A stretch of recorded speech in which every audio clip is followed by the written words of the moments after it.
Fala galerinha, professor Renan Rosa com vocês de novo, tá? A gente vai fazer hoje uma aulinha sobre movimento uniforme, tá? Se liga só que ela é bem rapidinha, ela é bem dinâmica, tá? E bem simples. Vem comigo. People, movimento uniforme. O que é movimento uniforme, tá? Primeiramente vamos definir isso aí. O que vem a ser esse tal do movimento uniforme que você provavelmente já deve ter ouvido falar dele, né? Com certeza você já deve ter ouvido falar. O movimento uniforme a gente também vai chamar de MU, tá? Algumas literaturas vão chamar de MRU, tá bom? É a mesma coisa. Esse aqui é movimento uniforme, esse aqui já está sendo um pouco mais explicado, tá? Movimento retilíneo uniforme, tá bom? Mas quando a gente traz isso aqui, a gente tá falando a mesma coisa, tá? O que vem a ser o movimento uniforme? A gente vai chegar lá, a gente vai construir esse raciocínio, tá? Mas antes disso, vamos começar nessa construção. Vamos colocar o primeiro tijolinho. Vamos entender o que vem a ser as grandezas físicas, né? No caso de vocês aí, tá? Que tá aí já focado no Enem, isso aqui é uma revisão. As grandezas físicas, elas na verdade, elas vão ser as unidades que nós vamos usar no nosso decorrer do nosso estudo. No caso aqui do movimento uniforme, vamos usar muito o quê? Comprimento. No sistema internacional é o metro, tá? E tem por simbologia o M. Tá? Outro que a gente vai usar aqui no movimento uniforme, tempo, tá? Ela vai ser em segundo e simbolizado pelo S de segundos, tá bom? E dessas aí a gente vai ter uma variação que vai ser a velocidade, que ela não está aqui, tá? A velocidade, ela vai ser em metros por segundo, ou seja, metro por segundo, tá? Daqui a pouco vocês vão entender por que isso. Em alguns casos aqui, nós vamos usar uma notação chamada de notação científica. Para que serve? Quando a gente tem número muito grande, para poder facilitar a nossa escrita, a gente usa a notação científica. Por exemplo, aqui, se eu fosse escrever aqui 2 milhões, tá? 2 milhões, olha o tamanho do número, eu poderia fazer 2 vezes 10 elevado a 60 elevado a 6, tá? Então, por aí a gente vai fazendo essas notações. Então, o que vem a ser a notação científica? Um número, tá? Seguido por uma multiplicação numa potência de 10, né? De base 10, tá? Eu botei um exemplo aí, ó, me antecipei, tá? Enfim, vamos lá. Velocidade escalar média. O que vem a ser isso, Renan? Velocidade escalar média, people, é a taxa de variação do espaço, tá? A sua unidade, ela vai ser 1 metro por segundo, como eu já coloquei, isso aqui no sistema internacional. Fora do sistema internacional, a gente tem aí, ó, no nosso dia a dia, o que? O quilômetro por hora, tá? Mas no sistema internacional, metro por segundo, beleza? Então, como é que eu calculo essa taxa de variação do espaço? Tá? O espaço é o ΔS. Se a taxa de variação ele vai estar variando com o tempo, então vai ser ΔS dividido por ΔT. O que vem a ser esse delta? Variação.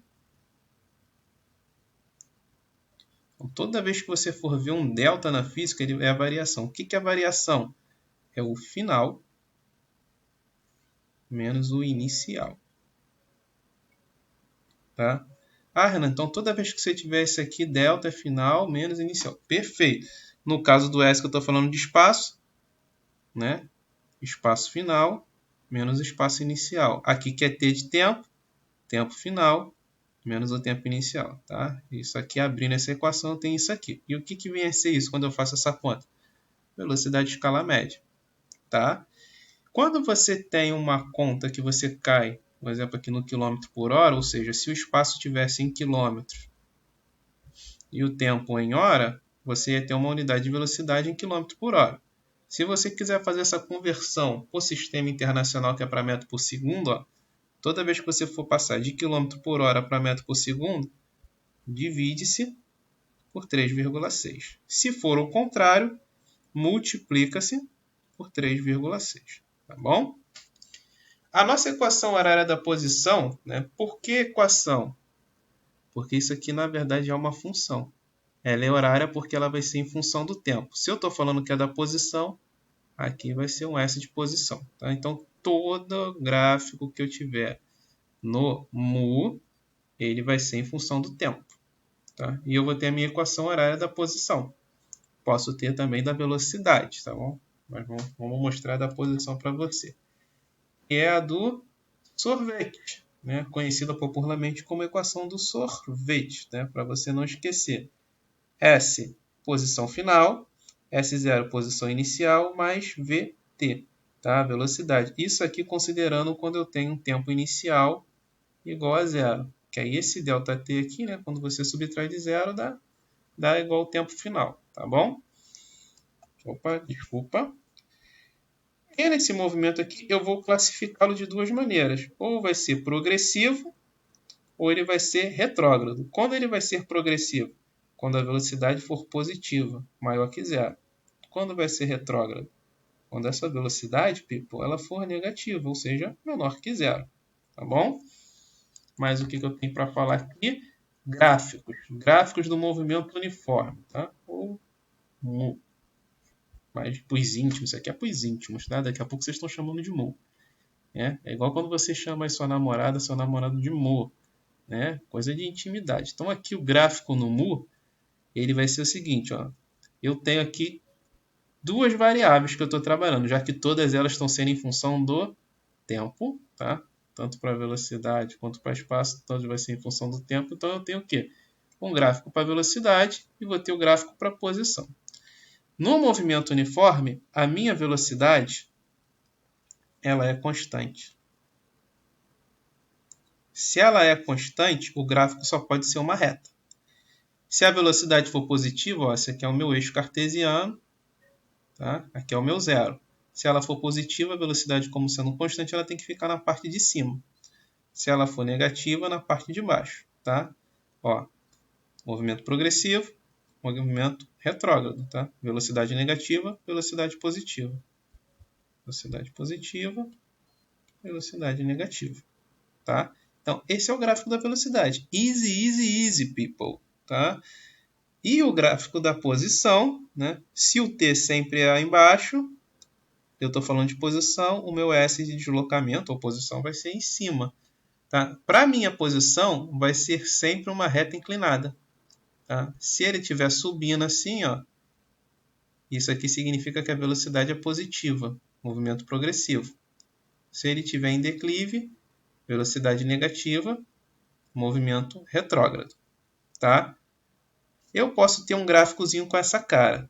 Se eu tiver um gráficozinho com essa cara, tá? O que eu posso tirar dele aqui? Para eu poder descobrir a minha velocidade, ela vai ser numericamente igual à tangente do ângulo que é feito, né, com essa reta aqui em relação à horizontal. Então, a minha velocidade é numericamente igual à tangente de θ, tá bom?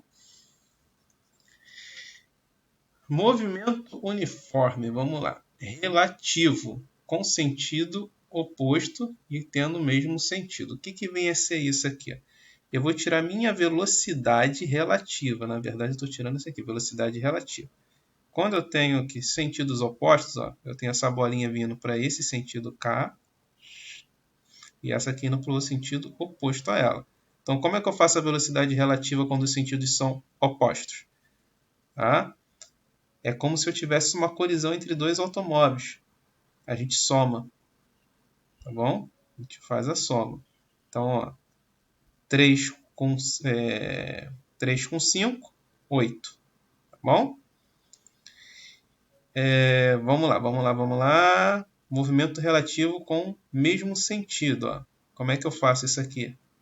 Faço a diferença das velocidades. Então, 5 com 3, né, diferença, 5 menos 3, 2. Então, a velocidade relativa, 2 metros por segundo, para esse caso.